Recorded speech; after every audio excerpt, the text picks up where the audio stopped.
Good afternoon, everyone, and welcome to A Gathering Place, hosted by the Gullah Geechee Chamber of Commerce, and of course, Marilyn Hemingway, your host. And I'm actually sitting in what's the name of the restaurant? Bon by My, Bon by Me, my favorite Vietnamese restaurant. They have a delicious salad that I always come and I encourage you. They have two locations, one on Spring Street in downtown Charleston, and the one that I'm at in Mount Pleasant. And it's BONBANHMI,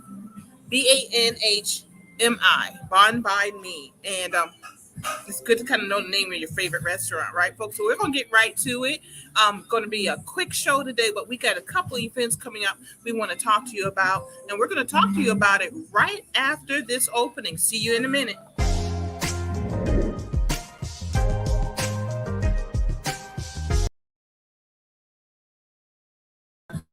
Hey, y'all, guess what? That was the wrong opening. I have more than one show, right, that happened. So let me get the right opening. But, of course, I always urge you to watch Spotlight every Saturday morning at 11 a.m. I'll see you in a minute. Hello, I'm Marilyn Hemingway, and welcome to A Gathering Place. I said I'm stepping back because we have young voices who want to be heard, and they're moving on something. Branding is really important to you and your business. Even a basic type of technology, you learn it all. And people are Good question.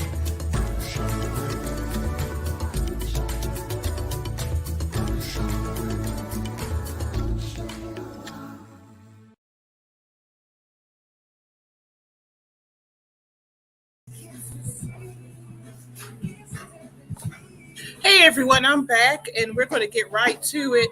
I'm going to welcome in our special guest, Jacqueline Williams, to talk about the City of Georgetown Urban Core Overlay Plan that is coming up. There's going to be a public meeting to discuss that plan, but we also want to discuss how important it is to be informed and engaged as a citizen. So let me go ahead and bring in Miss Jackie Williams, community activist. And Jackie, tell us all of your titles also, so I can make sure. Oh, Lord have mercy. Whatever you want us to know. Okay. Well, I am Minister Jacqueline Williams. I am a member of the NAACP. I serve on the executive committee, and I am I'm a business owner of Passage Products, which is an online store, a children's author with 2 books under my belt, thanks to an awesome team of folks, and I am the state liaison for the AFL-CIO, which is the American Federation of Labor and Congress of Industrial Organizations.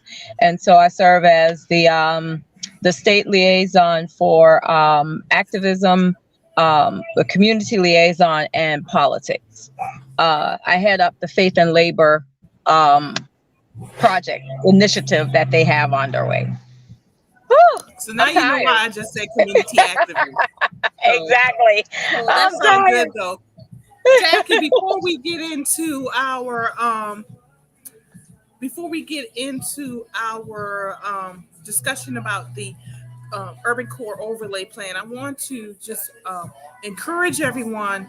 On Monday night, I am on an Oceana panel. We're going to be talking Beyond Tilapia, saving the fish in the sea, keeping the oceans fishy.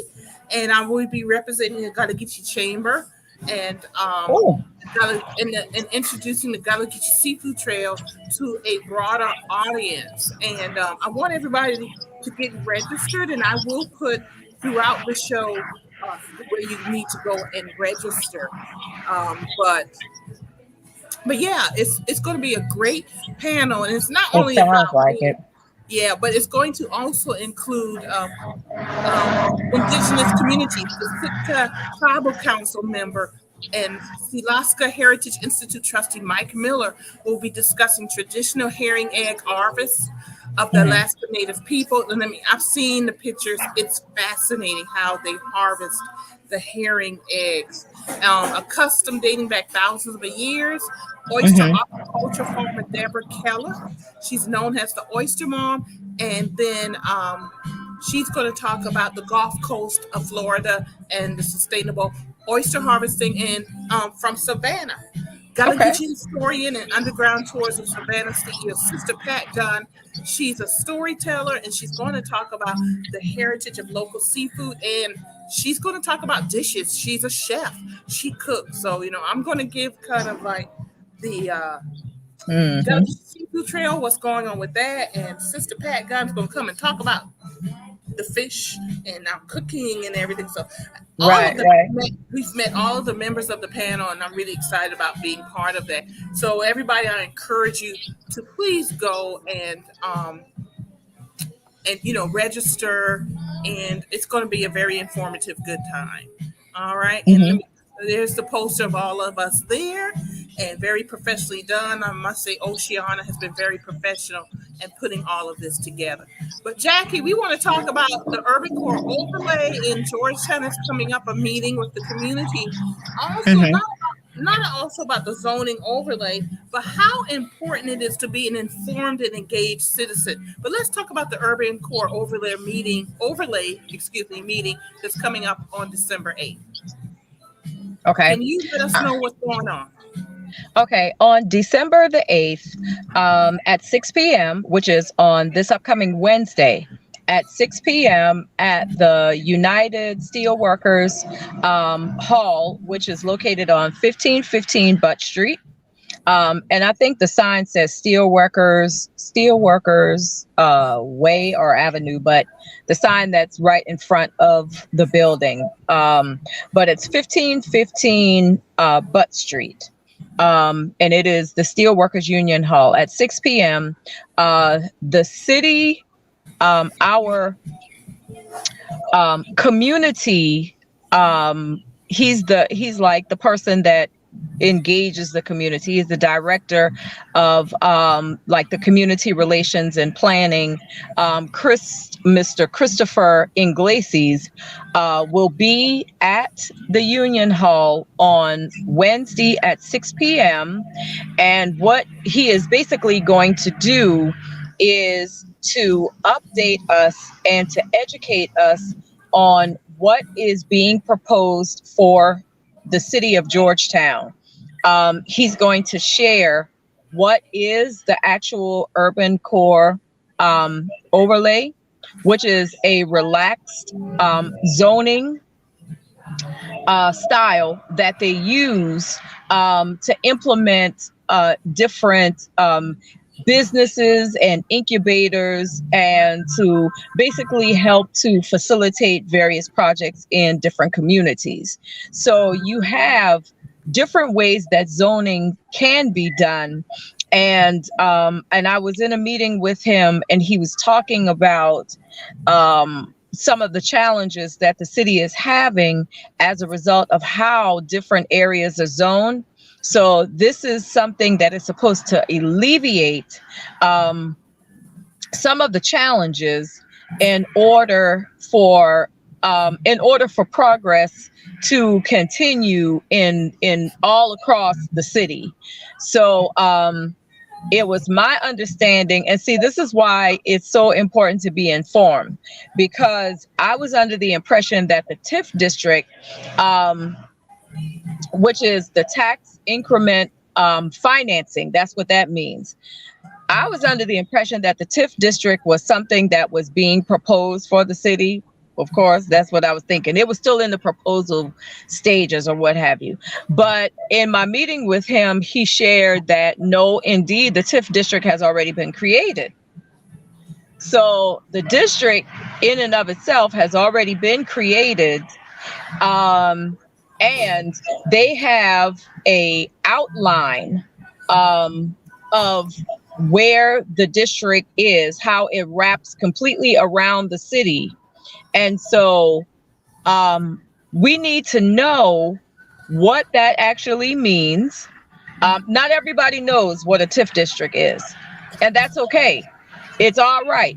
Not all of us knew what urban core overlay was, and that's okay that you don't, if you don't know.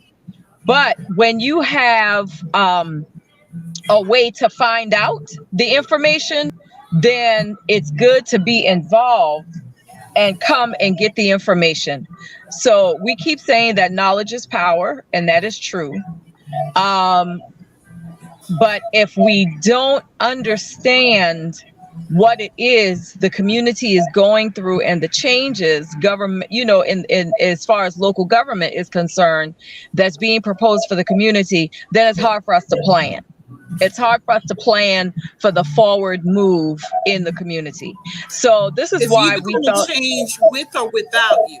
Oh yes. So yes. You need to make sure if you want to be engaged, informed, engaged, it needs to be changing with you involved and engaged. Go ahead, Jackie. Right. I'm sorry. I just wanted to say that. Yeah, exactly. Those words, knowledge is power. You are correct.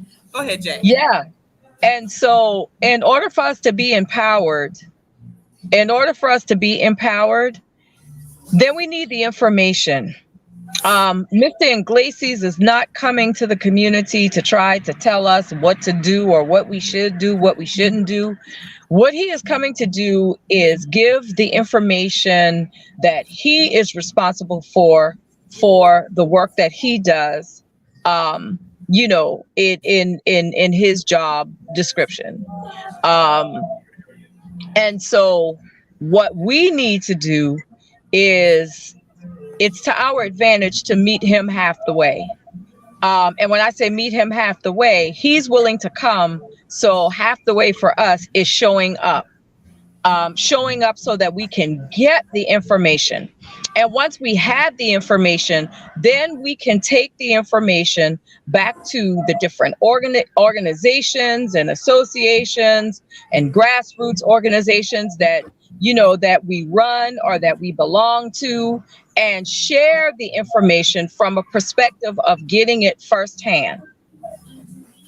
Because as I said on Saturday, the information is good, but sometimes, just like I know, when somebody is telling it to us that received it directly, by the time we get it, it's been either changed, modified, or it loses the original translation of it, because sometimes we put our spin on it, what we think the person is saying. So engagement to me is, we've got the tool, we have the avenue, we got the outlet in place. So let's just come out and hear what he is saying. And then that way we can take that information back to our communities and inform our communities, and then have that as a part of consideration as the grassroots, as the grassroots organizations get together to try to formulate plans for the future for our communities. And I'm not talking about just the West End, I'm talking about Georgetown, period. So, whatever sector of the community you belong to, this information applies to you. Whether you're in the Beck Precinct, Dream Keepers, across, if you're in the city, you need this information, because it is going to impact and it will affect the entire city of Georgetown. It will. And there are other people, and I'll just say this also. It's important that our community gets informed, because other communities are making sure their members are informed. And yes, if you want your voice to be heard, you need to be informed and engaged. And this is one of the things that, if you have communities or individuals that have said, I'm going to be a community leader, one of the first things you need to hold people accountable for is making sure that you are engaged, you are informed first, then you are engaged. And this is part of what we're doing, this effort. It's not just a gathering place. You were on Spotlight yesterday with the NAACP, and more information is coming. I will be sharing through my different organizations that I am involved in. For example, the 2022 City of Georgetown public meetings, because you need to be there. There are vacancies on city committees and commissions. We have Mm-hmm. these type of public meetings so you can be informed, so you can get on those committees and things that are happening. So look for that information. And this is why we're doing what we do, not only to educate you through these online shows, but the old-fashioned public meetings, you know, Right. through just talking to each other and communicating is so important, because this TIF district, I asked city council member after I supported his reelection a few years ago to go into the communities, not just the West End, but all of the city of Georgetown, and educate Right. people on TIF, what the tax Mm-hmm. increment overlay meant, what those districts meant, and how it impacted communities. Give the communities a chance to ask questions. Well, that didn't happen. Okay. Mm-hmm. And I'm calling who, because if he listens to my show, he knows who I'm talking about. And don't assume that people know who I'm talking about, because y'all be surprised. But anyway, this is why we have these meetings. That's why we Right. have these conversations. Hetty, thank you very much. It is right. It's to put Yes. the information out there, because we are assuming that you are all intelligent enough to make the best decisions for your community. That's all we're simply doing. It's providing an opportunity for you to learn the information that's out there. Right. Jackie, Right. why is it so important that we understand this urban core overlay? Let's talk about that. Why is it important to understand urban core overlay? Not just in general, but people need to understand that these type of the zoning decisions about zoning and etc., impacts education. It impacts economic opportunity.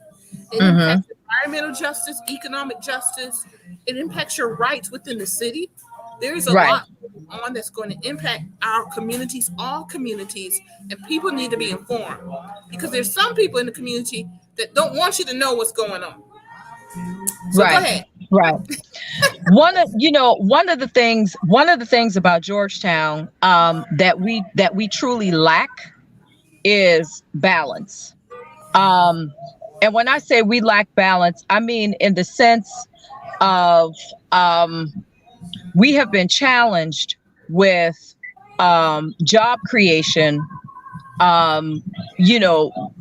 viable career paths for our young people that can come out of school, go to college, come back home, and actually find a job that pays a livable wage or move into their career path.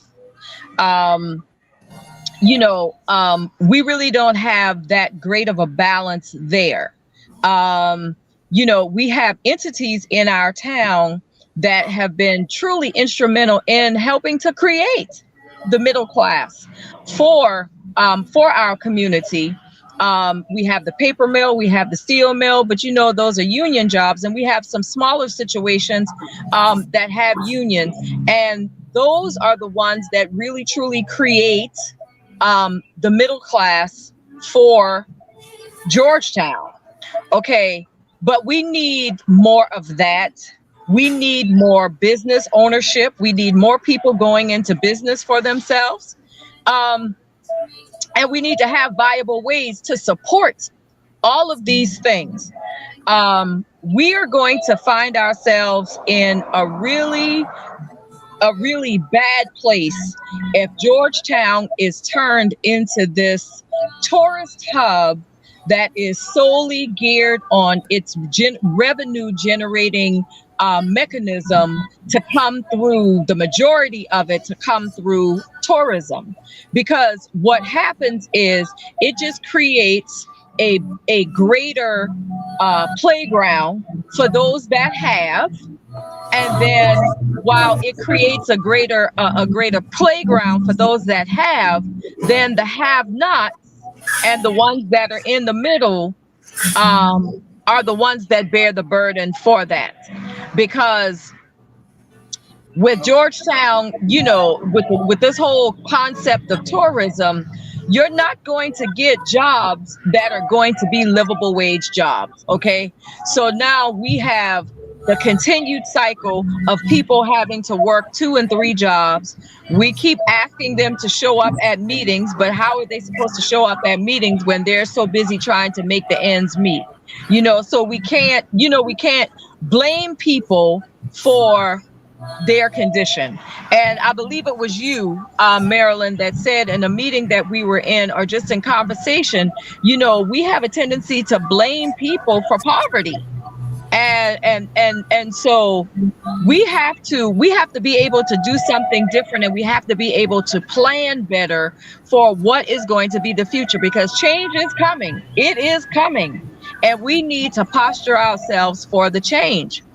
With the Urban Core Overlay Plan, which is a relaxed zoning concept, then what happens is it allows cities such as Georgetown, which is a small town, but it allows them to expand the zoning qualifications, meaning that, like I said, you have to do the visual.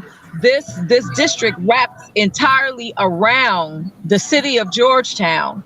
So what it's going to do, it's going to allow for there to be larger buildings in certain areas of towns up to 10 stories. Okay, so that means that the powers that be is planning for the future, and they're planning for growth, whether it be through tourism, industry, or what have you. So we have been accustomed all our lives to seeing, 2, maybe 3-story buildings in Georgetown. I think the biggest one, the tallest one that we've had was the Wiles Financial Building, which just recently opened. And the zoning had to be modified for that. So what is going to happen with the TIF district already being in place, and them being able to use the revenue to do certain things, to make certain improvements, and to do certain things in Georgetown, then you have to relax the zoning qualifications so the two can meet. So now on the side of town where the marina is, where Land's End used to be, which is now I think a conference center or what have you, and the Hampton Inn, that on that end, you're looking at proposed buildings that could be possibly 10 stories tall. Why is this so important for us to come out? Because this district wraps around the entire city, which means that it encompasses a part of the West End as well. And so we need to understand how the two work together so that we can plan for and say what it is we feel would be appropriate for the communities in which we live in versus what is not. And understand what the lot sizes mean, what the do's and the don'ts are, what can be done, what is being proposed. Because this stuff is happening. This is not something that is, this is happening. It is in black and white, and it is a formulated plan, and it is happening. Yeah. And so, being resistant to it, you don't have to agree with everything. We're not asking you to agree with everything. We're asking you to be informed. That's it. Don't be resistant to the knowledge. Thank you. That's what I was trying to say. Don't be resistant to getting the knowledge. You might not like everything in this plan, and you may not like where you think it's heading. You may not like where you think it's heading, but you won't know. You won't be able to make decisions. You won't be able to come out to City Hall. You won't be able to do any of those things unless you got the information, so that when you come to the City Hall meetings, you can speak from a place of knowledge and having the proper information and not guessing. That's right. And I think something you said, Marilyn, the other day that was very important.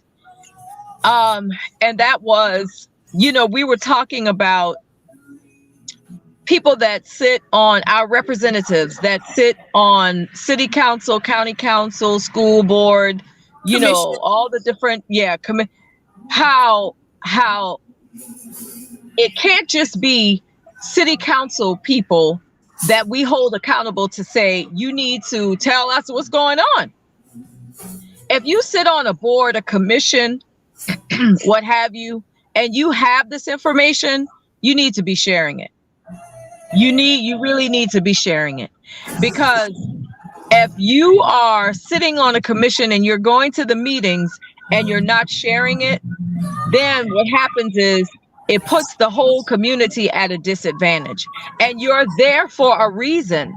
You're there to be a part of the process, but you're also there to make sure that whatever it is that's being done on that board or that commission, that information is filtered back to the community. So, we have to do more to make sure that we notify our community and that we keep the information flowing so that so that the decisions that people want to make, they can make, and they can challenge systems if they feel it needs to be challenged from the perspective of being informed. Correct. Very good. Listen, folks, do y'all have any questions? Please drop them in the comment section. Thank you for hanging with us. I apologize. The music, I can't control the music, but we're trying to speak as loudly as possible so you can hear us. And the bottom line is we need folks in the city of Georgetown. This is just an example. It's not just the city of Georgetown. It's across the community, the Gullah Geechee community in 4 states and across this nation. Locally, you need to be informed and engaged what's going on. And in particular, on the coast of South Carolina, where we live, we've already seen the impact of gentrification. Hilton Head Island, Pawleys Island, the Merle's Inlet, Litchfield. I don't like saying Wacomanet because that's a marketing term, y'all. I mean, when we grew up, it was not the Wacomanet. It was, you lived in Pawleys Island, you lived in Merle's Inlet, and you lived in Litchfield. That's People it. use Wacomanet and don't even realize that is not a locally generated term. That was created by developers to market, Right. Now you're overdeveloped on the beach and you want to jump onto the next side of the county, which includes the city of Georgetown, and the people who are local, black and white, it doesn't matter, black, brown, white, local folks who have not been engaged, you're going to be impacted. You are being impacted because TIP is already in place. Yes, it is.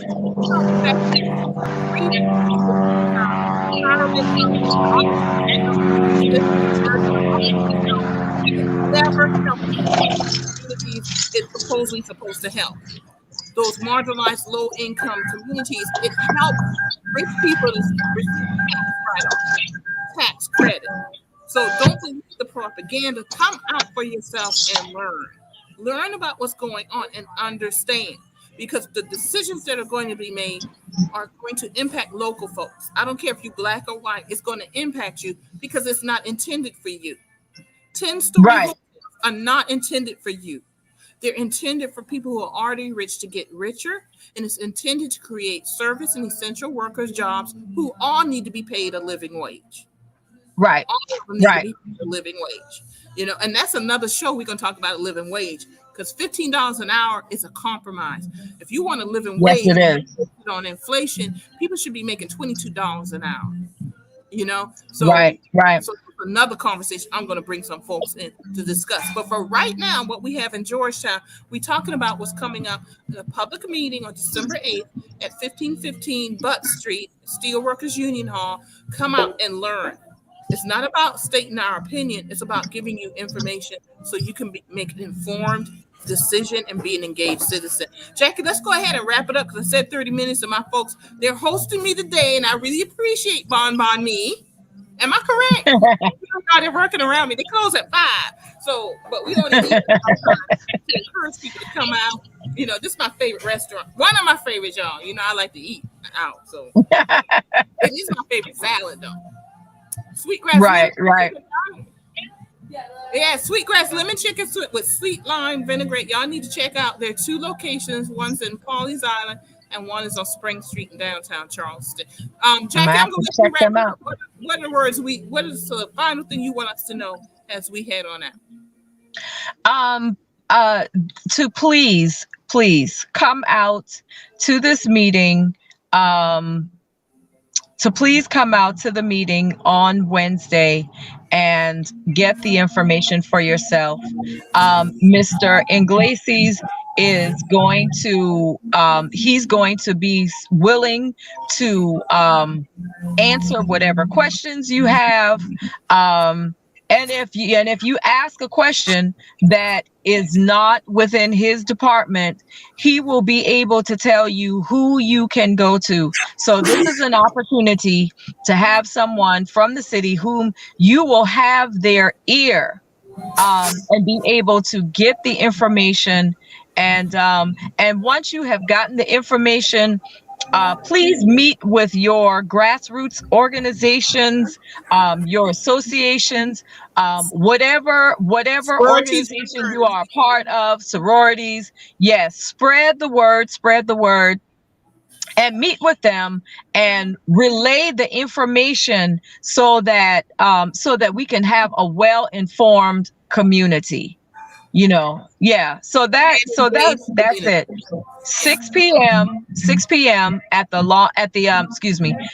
United Steelworkers Hall. And I want to say a special shout out to Mr. James Sanderson, who is the union president in Georgetown, for being so gracious, for giving us access to the building to have various community meetings. So thank you, Mr. Sanderson, for just making the building available to us. Yeah. Sounds like a plan, Jackie. And I want to say thank you very much for coming on and continuing. Thank you for having me. I want to remind everybody tomorrow night, and we've been scrolling it at the bottom of the screen the entire show. Register for Keep Ocean Fishy, Beyond Tilapia. Keep Oceans Fishy, and I will be a speaker on it. Once again, an opportunity to learn, be informed, and be an engaged citizen, because our oceans are under attack with climate change. There are species of fish that are on the brink of disappearing.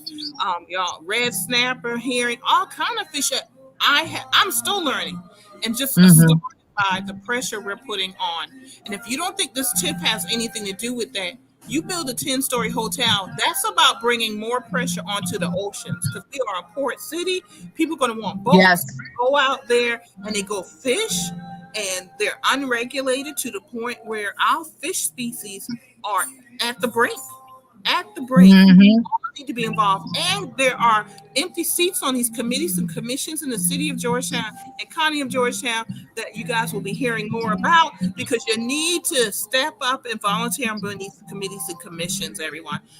Thank you, Eric. You got some good stuff. Yes, Georgetown's a rural county.